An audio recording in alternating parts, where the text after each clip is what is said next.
Hi friends, ಹೇಗಿದ್ದೀರಾ? ಈ ದೇಶದಲ್ಲಿ ಬಹುತೇಕ ಎಲ್ಲಾ ಜನರು ನೆಲದ ಮೇಲೇನೆ ಮಲಗುತ್ತಾರೆ.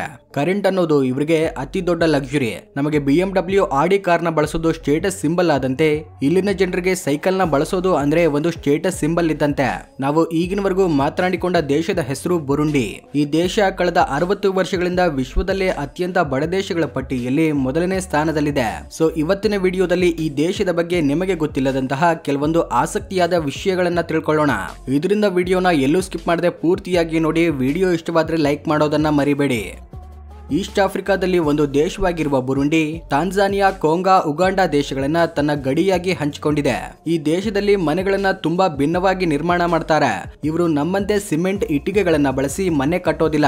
ನ್ಯಾಚುರಲ್ ಆಗಿ ದೊರಕುವ ಮರಗಳ ಕೊಂಬೆಗಳನ್ನ, ಗೋಣಿ ಚೀಲಗಳನ್ನ ಹಾಗೂ ಕೆಲವೊಂದು ವೇಸ್ಟೇಜ್ ಮೆಟೀರಿಯಲ್ಸ್ ನ ಬಳಸಿ ಮನೆಗಳನ್ನ ನಿರ್ಮಾಣ ಮಾಡಿಕೊಳ್ತಾರೆ.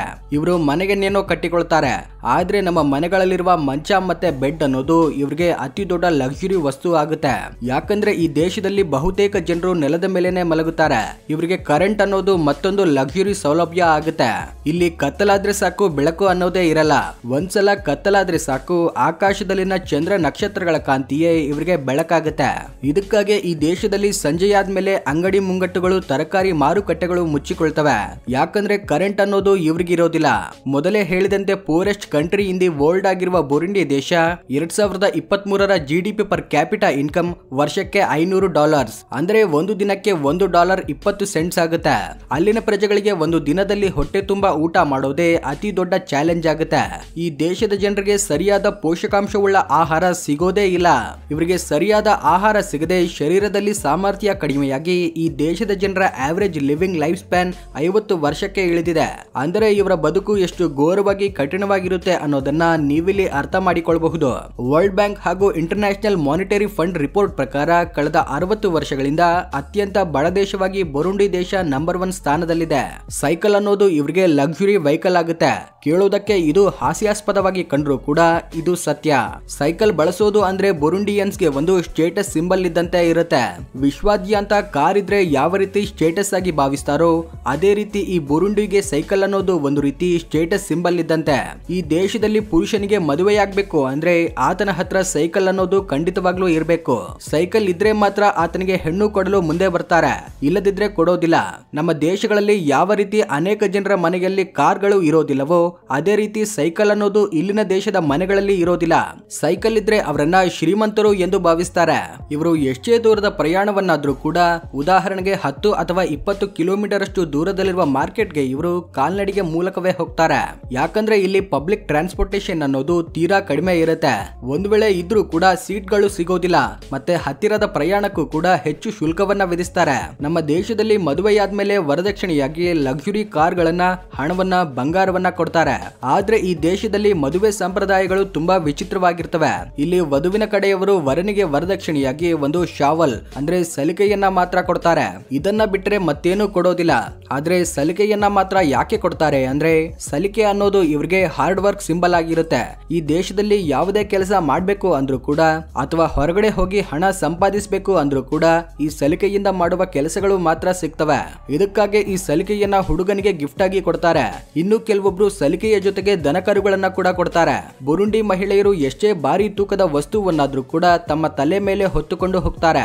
ಮಾರ್ಕೆಟ್ಗೆ ಹೋದ್ರೆ ತರಕಾರಿಗಳನ್ನ, ಸಾಮಾನುಗಳನ್ನ, ಹೀಗೆ ಭಾರಿ ತೂಕದ ವಸ್ತುವನ್ನ ತುಂಬಾ ಬ್ಯಾಲೆನ್ಸ್ಡ್ ಆಗಿ ತಮ್ಮ ತಲೆ ಮೇಲೆ ಹೊತ್ತುಕೊಂಡು ಹೋಗ್ತಾರೆ. ಅದೇ ರೀತಿ ತಲೆ ಮೇಲೆ ಇಷ್ಟು ಭಾರಿ ತೂಕದ ವಸ್ತುವನ್ನ ಇಟ್ಕೊಂಡು ತಮ್ಮ ಸಾಂಪ್ರದಾಯಿಕವಾದ ಡ್ಯಾನ್ಸ್ ನ ಮಾಡ್ತಾರೆ. ಬುರುಂಡಿ ದೇಶದಲ್ಲಿ ಅನೇಕ ಬಡವರು ಇದ್ರೂ ಕೂಡ ಕೆಲವರು ಶ್ರೀಮಂತರು ಕೂಡ ಇದ್ದಾರೆ. ಆ ಶ್ರೀಮಂತರೆಲ್ಲರೂ ಕೂಡ ಬಹುತೇಕ ರಾಜಕೀಯ ವ್ಯಕ್ತಿಗಳೇ ಆಗಿರ್ತಾರೆ. ಒಂದ್ ವೇಳೆ ಇಲ್ಲಿನ ಜನರು ವಿದ್ಯೆ ಕಲಿತುಕೊಂಡ್ರೆ ಹೊರಗಿನ ಪ್ರಪಂಚದ ಬಗ್ಗೆ ಗೊತ್ತಾಗುತ್ತೆ. ಆಗ ಅವರು ಕೂಡ ಮುಂದುವರಿಯಲು ಸಾಧ್ಯವಿರುತ್ತೆ. ಆದ್ರೆ ಇಲ್ಲಿನ ಜನರು ಓದಿನ ಕಡೆಗೆ ಹೆಚ್ಚು ದೃಷ್ಟಿ ಇಡೋದಿಲ್ಲ. ಅದಕ್ಕೆ ವಿರುದ್ಧವಾಗಿ ಸಂಪಾದಿಸಿದ್ದನ್ನ ತಿನ್ನಲು, ಕುಡಿಯಲು ಖರ್ಚು ಮಾಡ್ತಾರೆ. ಇನ್ನು ಈ ದೇಶಕ್ಕೆ ಯಾರಾದ್ರೂ ಟೂರಿಸ್ಟರು ಬಂದ್ರೆ ಅವರನ್ನ ಏಲಿಯನ್ಸ್ ನೋಡಿದಂತೆ ನೋಡ್ತಾರೆ. ಬುರುಂಡಿ ದೇಶವನ್ನ saddest country in the world ಅಂತಾನು ಕರೀತಾರೆ. ಇದಕ್ಕೆ ಕಾರಣ ಈ ದೇಶ ದೇಶದಲ್ಲಿರುವ ಬಡತನ ಒಂದಾದ್ರೆ ಅಲ್ಲಿನ ಪ್ರಜೆಗಳ ಲೈಫ್ ಸ್ಟೈಲ್ ಕೂಡ ಕಾರಣವಾಗುತ್ತೆ. ಈ ದೇಶದ ಜನರು ದಿನದಲ್ಲಿ 16 ಗಂಟೆಗಳು ಕಷ್ಟಪಟ್ಟು ಕೆಲಸ ಮಾಡಿದ್ರು ಕೂಡ ಆ ಶ್ರಮಕ್ಕೆ ತಕ್ಕ ಹಣ ಅವರಿಗೆ ಸಿಗೋದಿಲ್ಲ. ಆ ಹಣದಿಂದ ಅವರ ಕುಟುಂಬವನ್ನ ಪೋಷಿಸೋದೇ ಕಷ್ಟವಾಗುತ್ತೆ. ಮತ್ತೊಂದು ಆಸಕ್ತಿಯಾದ ವಿಷಯ ಏನೆಂದ್ರೆ ಈ ದೇಶ ಇಷ್ಟೊಂದು ಬಡತನದಲ್ಲಿರಲು ಕಾರಣ ಅಲ್ಲಿನ ರಾಜಕೀಯ ವ್ಯವಸ್ಥೆ ಅಂತಾನೂ ಹೇಳಬಹುದು. ಈ ದೇಶದಲ್ಲಿರುವ ಪೊಲಿಟಿಕಲ್ ಪಾರ್ಟೀಸ್ ಯಾವಾಗ್ಲೂ ಒಬ್ಬರ ಮೇಲೊಬ್ರು ಆರೋಪಗಳನ್ನ ಮಾಡಿಕೊಳ್ತಾ ದೇಶದ ಜನರನ್ನ ಉತ್ತೇಜಿಸಿ ದೇಶದಲ್ಲಿ ಶಾಂತಿ ಭಂಗ ಮಾಡ್ತಾರೆ. ಇದಕ್ಕಾಗಿ ಈ ದೇಶದಲ್ಲಿ ಸದಾಕಾಲ ಯಾವುದೋ ಒಂದು ಘರ್ಷಣೆಗಳು ನಡೀತಾನೆ ಇರುತ್ತವೆ. ಅಲ್ಲಿನ ರಾಜಕೀಯ ನಾಯಕರು ಯಾವಾಗ್ಲೂ ತಮ್ಮ ಪಕ್ಷದ ಬಗ್ಗೆ ತಮ್ಮ ಅಧಿಕಾರದ ಬಗ್ಗೆ ಯೋಚನೆ ಮಾಡ್ತಾರೆ, ಯಾಗ್ಲಿ ಅಭಿವೃದ್ಧಿ ಕಾರ್ಯಗಳ ಕಡೆ ಗಮನ ಕೊಡೋದಿಲ್ಲ. ಈ ದೇಶ ಇಂದಿಗೂ ಅಭಿವೃದ್ಧಿ ಆಗದೆ ಇರೋದಕ್ಕೆ ಪ್ರಧಾನ ಕಾರಣ ಈ ಘರ್ಷಣೆಗಳೇ ಅಂತ ಹೇಳಬಹುದು. ಈ ದೇಶದಲ್ಲಿ ಯಾರಾದ್ರೂ ಸುಂದರವಾದ ಮಹಿಳೆ ಇದ್ರೆ ಅವರು ನಿರಂತರವಾಗಿ ಭಯ ಪಡ್ತಾ ಜೀವಿಸಬೇಕು, ಯಾಕಂದ್ರೆ ಇಲ್ಲಿನ ಕ್ರಿಮಿನಲ್ಸ್ ಅವರ ಮೇಲೆ ಎರಗಲು ಸದಾಕಾಲ ಕಾಯುತ್ತಾ ಇರ್ತಾರೆ. ಈ ದೇಶದಲ್ಲಿ ಪ್ರತಿ ವರ್ಷ 5,000ಕ್ಕಿಂತ ಹೆಚ್ಚಿನ ರೇಪ್ ಕೇಸ್ಗಳು ದಾಖಲಾಗ್ತವೆ. ಹಾಗೂ ಬುರುಂಡಿಯಲ್ಲಿನ ಪ್ರಜೆಗಳು ಮದ್ಯಪಾನಕ್ಕೆ ದಾಸರಾಗಿರ್ತಾರೆ. ಬೇಸರದ ಸಂಗತಿ ಏನೆಂದ್ರೆ ಈ ದೇಶದಲ್ಲಿ ಚಿಕ್ಕ ಮಕ್ಕಳು ಕೂಡ ಮದ್ಯಪಾನ ಮಾಡ್ತಾರೆ. ಇದಕ್ಕೆ ಅವರು ಕೊಡೋ ಕಾರಣ ಕೇಳಿದ್ರೆ ನೀವು ಖಂಡಿತವಾಗ್ಲೂ ಶಾಕ್ ಆಗ್ತೀರಾ. ಅವರ ಪ್ರಕಾರ ಈ ರೀತಿ ಮದ್ಯ ಸೇವನೆ ಮಾಡೋದ್ರಿಂದ ಹಸಿವು ಮಾಯವಾಗುತ್ತೆ. ಜನರಿಗೆ ತಿನ್ನಲು ಏನೂ ಸಿಗದೆ ಇದ್ದಾಗ ಕಡಿಮೆ ಹಣಕ್ಕೆ ಮದ್ಯಪಾನ ಮಾಡಿ ಹಸಿವನ್ನ ಮರೆತು ಹೋಗ್ತಾರೆ. ಈ ದೇಶದಲ್ಲಿ ಬಾಳೆಹಣ್ಣನ್ನ ಯಥೇಚ್ಛವಾಗಿ ಬೆಳೆಯಲಾಗುತ್ತೆ. ಇವರು ಬಾಳೆಹಣ್ಣಿನಿಂದ ತಯಾರಿಸಿದ ಬಿಯರ್ ಅನ್ನ ಹೆಚ್ಚಾಗಿ ಕುಡಿತಾರೆ ಮತ್ತು ಅನೇಕ ಜನರು ಬಾಳೆಹಣ್ಣನ್ನ ಬೆಳೆದು ಅದರಿಂದ ಬರುವ ಆದಾಯದಿಂದಾನೇ ಜೀವನ ಸಾಗಿಸ್ತಾರೆ. ಇಲ್ಲಿನ ನಗರಗಳಲ್ಲಿ ನಿವಾಸಿಸುವ ಜನರ ಮಕ್ಕಳು ಮಾತ್ರ ಶಾಲೆಗೆ ಹೋಗ್ತಾರೆ, ಆದ್ರೆ ಗ್ರಾಮಗಳಲ್ಲಿ ಕೆಲವು ಜನರು ಮಾತ್ರ ಶಾಲೆಗೆ ಹೋಗ್ತಾರೆ. ಇದಕ್ಕೆ ಕಾರಣ ಮಕ್ಕಳ ತಂದೆ ತಾಯಿ ಮಕ್ಕಳನ್ನ ಶಾಲೆಗೆ ಕಳಿಸೋದು ತಪ್ಪು ಎಂದು ಭಾವಿಸ್ತಾರೆ. ಯಾಕಂದ್ರೆ ಯಾರು ಶಾಲೆಗೆ ಹೋಗ್ತಾರೋ ಅವರು ವೆಸ್ಟರ್ನ್ ಕಲ್ಚರ್ ನ ಅಳವಡಿಸಿಕೊಳ್ತಾರೆ ಎಂದು ಭಾವಿಸ್ತಾರೆ. ಮತ್ತೊಂದು ಬೇಸರಗೊಳಿಸುವ ವಿಷಯ ಏನೆಂದ್ರೆ ಈ ದೇಶದಲ್ಲಿ ಯಾವುದೇ ರೀತಿಯ ಕೆಲಸಗಳು ಸಿಗದೆ ಇರೋದ್ರಿಂದ ಅನೇಕ ಜನರು ತಮ್ಮ ಹೆಂಗಸರನ್ನ ವ್ಯಭಿಚಾರಕ್ಕೆ ಕಳುಹಿಸ್ತಾರೆ. ಇಷ್ಟೇ ಅಲ್ಲದೆ ಕೆಲವರು ಹಣಕ್ಕೋಸ್ಕರ ಅಲ್ಲಿನ ಮಹಿಳೆಯರನ್ನ ಬೇರೆ ದೇಶಕ್ಕೆ ಮಾರಾಟ ಮಾಡ್ತಾರೆ.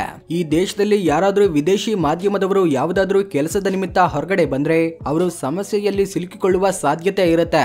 ಯಾಕಂದ್ರೆ ಈ ದೇಶದಲ್ಲಿನ ಕ್ರಿಮಿನಲ್ಸ್ ಮಾಧ್ಯಮದವರನ್ನ ಟಾರ್ಗೆಟ್ ಮಾಡ್ತಾರೆ. ಇಷ್ಟೇ ಅಲ್ಲದೆ ಈ ದೇಶದಲ್ಲಿ ಅನೇಕ ಬಾರಿ ವಿದೇಶಿ ಜರ್ನಲಿಸ್ಟರನ್ನ ಕೊಂದು ಹಾಕಿದ್ದಾರೆ. ಇನ್ನು ಭ್ರಷ್ಟಾಚಾರದಲ್ಲೂ ಕೂಡ ಈ ದೇಶ ತುಂಬಾ ಮುಂದೆ ಇದೆ. ಇಲ್ಲಿ ಚಿಕ್ಕ ಸರ್ಕಾರಿ ಕೆಲಸ ನಡೆಯಬೇಕಾದ್ರೂ ಕೂಡ ಲಂಚವನ್ನ ಖಂಡಿತವಾಗ್ಲೂ ಕೊಡಬೇಕು.